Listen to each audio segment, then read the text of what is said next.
good to see you, ma'am. और please can you tell us how's your experience and how's your journey in lockup?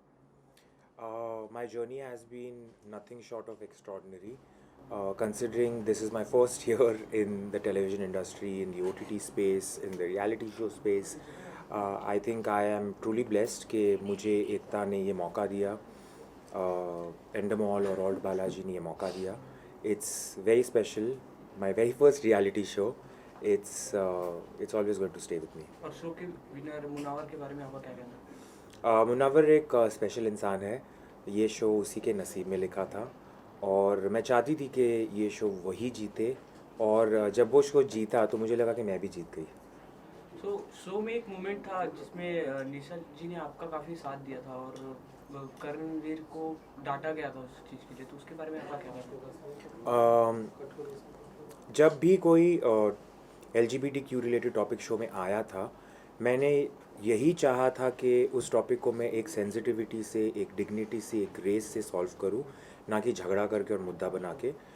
लेकिन मुझे ऐसे लगा कि मेरे से ज़्यादा बाकी के जो कैदी थे वो उसका फ़ायदा उठा रहे थे और फुटेज के लिए, दिखने के लिए वो उसका मुद्दा बनाते थे. मेरी कोशिश वो नहीं थी. मैं चाहती थी कि ये जो टॉपिक है उसको सेंसिटिवली हैंडल किया जाए. तो जब निशा ने भी वो टॉपिक पे बात की थी तो मुझे लगा कि तब वो ज़रूरी नहीं था. तो शो से बाहर आने के बाद एक इंटरव्यू में मुनावर ने कहा कि पायल में क्वालिटी नहीं थी जीतने की, तो उसमें आपका क्या कहना है? वो मुनव्वर की सोच है, पर मैं इतना जानती हूँ कि पायल में भी काफ़ी सारे क्वालिटीज़ है जो आ सकते थे और जिसके चलते वो विनर बन सकती थी. लेकिन मैं नहीं चाहती थी कि पायल शो जीते, बिकॉज़ इस शो का विनर एक इंस्पिरेशन होना चाहिए. इस शो का जो विनर है वो एक एग्ज़ाम्पल सेट करना चाहिए. जिस तरीके से पायल ने अपना गेम खेला था, मुझे नहीं लगता कि वो किसी भी एंगल से इंस्पायरिंग है, क्योंकि 20 कंटेस्टेंट्स में, 20 कैदियों में अगर आपका एक भी दोस्त नहीं है तो वो बताता है कि आप कैसे हो. तो आप नहीं चाहती थी पायल को जीतना, तो आप मुनव्वर को ही विनर बनते देखना चाहती थी या किसी और को? मेरे जो दोस्त बने थे शो में, मुनव्वर, पूनम, अंजलि, मैं इनमें से कोई भी अगर शो जीता तो बहुत खुश होती. लेकिन इस लिस्ट में मैं आज़मा को भी ऐड करना चाहूँगी. अगर आज़मा भी ये शो जीतती तो मैं बहुत खुश होती. तो आप फिनाले में अगर आप होती तो आप अपने साथ किसको देखना चाहती थी? फिनाले में अगर मैं होती तो डेफिनेटली, अगर मैं मुनव्वर के सामने जीती तो ये बहुत मज़ा आता. सो आप जब वापस अंदर आई तो आपने कहा कि मुनव्वर को आप सपोर्ट करने जा रही हो, तो इस बात में कितनी सच्चाई थी? इस बात में कितनी सच्चाई थी वो तो रिज़ल्ट आपने देख ही लिया है. जिस तरीके से मुझे ट्रोल किया जा रहा था कि मैं शो में खुद के लिए ना जाके किसी और के लिए जा रही हूँ, अगर उस सब का सामना करके भी मैं जो मेरे दिल की बात है वो कर रही थी, goes to show a lot about me. मैं चाहती थी कि मैं जितनी हो सके मेरी दोस्तों की हेल्प करूँ, ना सिर्फ मुनव्वर की बट पूनम की भी. इसलिए जब जो लास्ट अरीना टास्क हुआ था, मैंने ये भी कहा था कि आप प्लीज़ मुझे लॉकआउट कर दो और पूनम को रखो, क्योंकि मेरी लाइफ में मुझे पता है दोस्तों की अहमियत क्या है. और मैं ये भी दिखाना चाहती थी कि रियलिटी शो में कुर्बानी नाम की भी एक चीज़ होनी चाहिए. और टिकट टू फिनाले टास्क में उस आपने आपकी ये बोलने के बाद आप लोगों को अपने बारे में सोचना हो, इसके बारे में भी जनता काफ़ी बात कर रही है, तो उसके बारे में आप क्या कहना चाहोगे? टिकट टू फिनाले का जो ब्रेक का टास्क था वहाँ मैं अंजलि को सपोर्ट कर रही थी, और जो अंजलि ने चाहा मैंने किया. तो तब तक मैं मुनव्वर की हेल्प कर रही थी, और उस स्टेज पे मुझे लगा कि अंजलि को मेरी ज़रूरत है तो मैंने अंजलि की हेल्प की थी. लेकिन उसके साइड इफ़ेक्ट्स आपने देख लिए थे. बट इवेंचुअली ये शो अगर अंजलि भी जीतती तो मैं उसके लिए उतनी ही खुश होती. और आपके और मुनव्वर की फ्लर्टिंग नोक-झोंक काफ़ी अच्छी लग रही थी जनता को, सो उसके बारे में आप क्या कहना चाहोगे? अम, बहुत अच्छी बात है कि लोगों को पसंद आया, लेकिन मैंने कुछ ऐसे सोच के नहीं किया था कि लोगों को पसंद आएगा, इसलिए मैं अब करूँगी. मेरे जो दिल से बातें हो रही थी मैं कर रही थी, और मुनव्वर जिस तरीके से मुझे ट्रीट कर रहा था, जिस तरीके से वो मेरी छेड़खानी करता था, मैंने भी फ़र्स्ट टाइम एक्सपीरियंस किया और मुझे वो बहुत स्पेशल लगा था. जो जिस तरीके से वो मेरी टांग खींचता था, मैंने कभी एक्सपीरियंस नहीं किया था ये सब, तो मेरे रिएक्शंस इसलिए बहुत नेचुरली आ रहे थे. आपने एक हैशटैग बनाया मोनालिसा, उसके बारे में? वो हैशटैग मैंने नहीं बनाया है, वो फैंस ने बनाया है. लेकिन I am very happy that people got to see this side of a relationship as well कि दो एक लड़का और लड़की ऐसे भी दोस्त हो सकते हैं. सो घर में किसी के साथ ऐसे आपकी जेलेसी हो या काफ़ी अच्छा लगता हो उसके बारे में, मतलब कोई इंसान? मेरे बॉडी में जेलेसी का मेरे बॉडी में जेलेसी की हड्डी है ही नहीं. मैं बहुत कॉन्फिडेंट हूँ, मैं बहुत सिक्योर हूँ एज अ वुमन. तो जेलेसी तो मेरे में बिल्कुल नहीं है.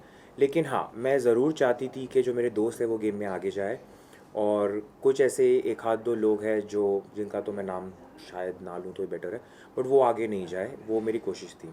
सो शो के बाद आप किसको नहीं मिलना चाहोगे, किसको आप पसंद नहीं करते हो, कोई एक नाम? अम, आपको पता है वो नाम क्या है. मैं उस इंसान को इम्पोर्टेंस भी नहीं देना चाहती हूँ. बट बाकी जो मेरे दोस्त हैं उनसे मैं टच में हूँ, रहूँगी. मुझे आज़मा को मिलना है, आज़मा की लाइफ देखनी है. मुझे अंजलि की लाइफ दिल्ली में, उसने दिल्ली में अपनी लाइफ इतनी मुझे बताई है कि मुझे एटलीस्ट एक हफ्ते के लिए अंजलि के साथ उसकी लाइफ जीनी है. और सबसे ज़्यादा किससे मिलना है? अभी मुनव्वर मेरे बाजू में ही रहता है, तो उससे तो ऑब्वियसली मिलना सबसे ज़्यादा होगा. मुझे उसके साथ फ्रेंडशिप आगे ले जानी है. वो बहुत अच्छा इंसान है, बहुत इंस्पायरिंग है. तो definitely Munawar and Anjali. So after lockup, lockup success party हुई थी, उसमें क्या कुछ हुआ? आप किससे मिली, क्या बातें हुई उसके बारे में कुछ? लॉकअप सक्सेस पार्टी में बहुत भीड़ थी. लेकिन सबके साथ मिली, सबके साथ डांस किया. अंजलि के साथ ज़्यादा टाइम नहीं स्पेंड कर पाई, मुनव्वर के साथ ज़्यादा टाइम नहीं स्पेंड कर पाई क्योंकि बहुत भीड़ थी. लेकिन जैसे मैंने कहा है, फॉर मी आज़मा इज़ द स्पेशल वन. और मेन सबसे शो के जेलर और वार्डन के बारे में क्या कहना है? जेलर और वार्डन मेरी लाइफ में बहुत स्पेशल है, स्पेशल रहेंगे. मुझे याद है जब करण फर्स्ट टाइम आए थे, उसके बाद भी उन्होंने जिस तरीके से मुझे सपोर्ट किया, जिस तरीके से मुझे गाइडेंस देते थे, ही इज़ रियली इंस्पिरेशनल. और तब मुझे लगा कि ऐसे इंसान को अगर कोई पसंद है तो वो कैसी होगी. तो जब मैं तेजस्वी से मिली तो मुझे लगा कि completely understand why these two people are together. They are very special. So after lockup क्या क्या चेंजेस देखने को मिलेगा हमें आप में? सबसे बड़ा चेंज तो ये दिखेगा कि मैं एक ऐसे इंडस्ट्री में घुस रही हूँ जो नई है मेरे लिए. तो जिस तरीके से वेदर वो टीवी स्पेस हो, रियलिटी शो स्पेस हो या मूवीज़ हो, मेरे लिए नई जगह है. तो मुझे देखना है कि ये कैसे रहेगा मेरे लिए. सो अगर आपको कोई कुछ बोलता है तो आप उसको फेस कैसे करते हो? इन रियल लाइफ मैं ऐसे इंसान को मेरे लाइफ में आने ही नहीं देती हूँ, क्योंकि मुझे लगता है कि ऐसे बहुत इंसान होते हैं जो नेगेटिविटी लेके आते हैं, और मेरे लाइफ में ऐसे इंसानों के लिए जगह भी नहीं है. और इसके अलावा हम आपको किसी शो में देखेंगे या आप जाना चाहती हो? मैं सब करना चाहती हूँ. मैं जितनी भी ऑप्शंस अपॉर्चुनिटीज़ आएगी मैं सब में ट्राई करूँगी, क्योंकि मुझे चाहिए कि मेरी रिप्रेजेंटेशन हर जगह पे हो. वो बहुत ज़रूरी है. एट द एंड आप फैंस को, ऑडियंस को क्या बोलना चाहोगे? मैं फ़ैन्स को, स्पेशली जो लॉकअप के बाद मेरे फ़ैन्स बने हैं, उनसे ये कहना चाहूँगी कि thank you.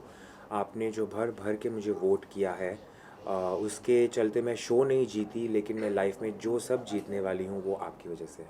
Thank you so much. Thank you.